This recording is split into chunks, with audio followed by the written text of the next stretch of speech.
தந்தை தாய் பெண், இது தமிழ் மரபு, பாரத மரபும் கூட.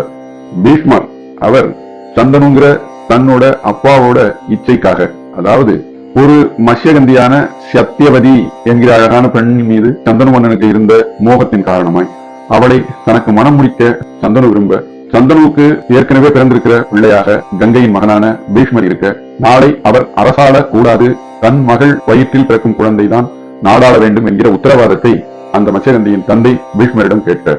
அதற்கு தயங்கி சந்தனு பின்வாங்க, தகவலை தன் தந்தையின் தேரோட்டி மூலமாக அறிந்து கொண்ட பீஷ்மர் தன் தந்தையின் நலனுக்காக, அவருடைய விருப்பத்துக்காக அவர் சொல்லாமலே ஆயுள் முழுவதும் திருமணமே செய்து கொள்ளாமல், ராஜ்ய பாரமும் சுமக்கவே இல்லாமல் தியாகசீலராக வாழ்ந்து புலன்களை வென்று காட்டியவர். அதனால் அவர் பீஷ்மர் என்று அழைக்கப்பட்டவர்.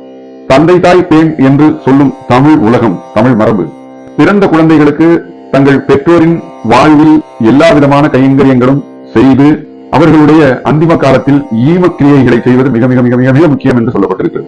அவரவர் குழந்தைகள் அவரவர் பெற்றோருக்கு ஈமக்கிரியைகள் செய்ய இயலும். திருமணமே ஆகாமல் குழந்தையே இல்லாமல் இருப்பவர்களுடைய ஈமக்கிரியைகளை யார் செய்வது? அதற்கு நம்முடைய சமூகம் அனைவரும் ஒன்றாக சேர்ந்து கடவுள் கோவிந்தன் பெயரை சொல்லி கோவிந்தா கொள்ளி என்று ஒன்றை சொல்ல வைத்திருக்கிறது. அதிலே பீஷ்மர் போன்ற மகான்களுக்கு, சுயநலத்தை முற்றும் துறந்த தியாகிகளுக்கு நாம் எல்லோருமே குழந்தைகளாக இருந்து, இந்த தை மாதம் வளர்பிறை 8ஆம் நாளில் பீஷ்மாஷ்டமி என்கின்ற இந்த நாளில் அவருக்கு 3 முறை நம் கைகளால் குறைந்தபட்சம் அர்க்கியம் கொடுப்பது நமக்கு விதிக்கப்பட்டிருக்கிற முக்கியமான கடமை. அதை செய்வதால் நம்முடைய பல ஜென்ம பாவங்கள், தீவினைகள் நம்மை விட்டு ஓடும் என்பது நம்முடைய நாட்டின் அறநூல்கள் நமக்கு சொல்லும் முக்கியமான செய்தி. இனி அவருக்கு அர்க்கியம் கொடுப்பதற்கு உரிய ஸ்லோகம் ஒன்று உள்ளது. முடிந்தவர்கள் அதை சொல்லலாம். அது இயலாதவர்கள் மானசீகமாக பீஷ்மரை நினைத்து தாங்கள் இருக்கும் இடத்திலேயே ஒரு புனித நதிக்கரைகளில் இருந்து செய்வது உத்தமம் என்றாலும், எதற்கும் வாய்ப்பும் வசதியும் இல்லாதவர்கள் என்றுமே வழிபாட்டுக்கு மனம் என்று ஒன்று நமக்கு உண்டு. அந்த மனதிலே அந்த தியாக சீலருடைய தியாகத்தை நினைத்து ஒரு 3 முறை நீரை அள்ளி அவருடைய பெயரை சொல்லி பூமியில் தெளிப்போமாக. இனி ஸ்லோகம்.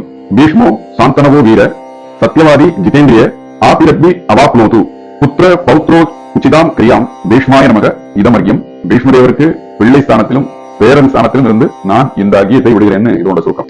வையாக்ர பாத கோத்ராய சாங்கிருத்திய பிரவராயச்ச புத்திராய ததாம் யர்க்கியம் சலிலம் பீஷ்மவர்மனே பீஷ்மாய நமக இதமர்க்கியம். பீஷ்மருடைய கோத்திரம் பிரவரம் சொல்லி புத்திர பேரு இல்லாதவரே உமக்கு அர்க்கியம் விடுகிறோம்னு சொல்றோம்.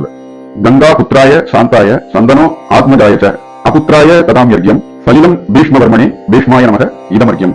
இதுல கங்கையின் புத்திரன், சந்தனுவின் மனம் கவர்ந்தவன், அப்படிப்பட்ட பீஷ்மருக்கு அர்க்கியம்னு சொல்லியிருக்கு. அனேன அர்க்கிய பிரதானேன பீஷ்ம பிரியதாம், பீஷ்மருடைய பிரீத்திக்காக இதை நாம் செய்கிறோம் அப்படின்னு சொல்லி இதை செய்யறதுனால நம்முடைய சித்தம், மனம் தெளிவு பெறும், தூய்மை பெறும். வெல்க பாரதம், வாழ்க வளமுடன், வாழ்க வையகம்.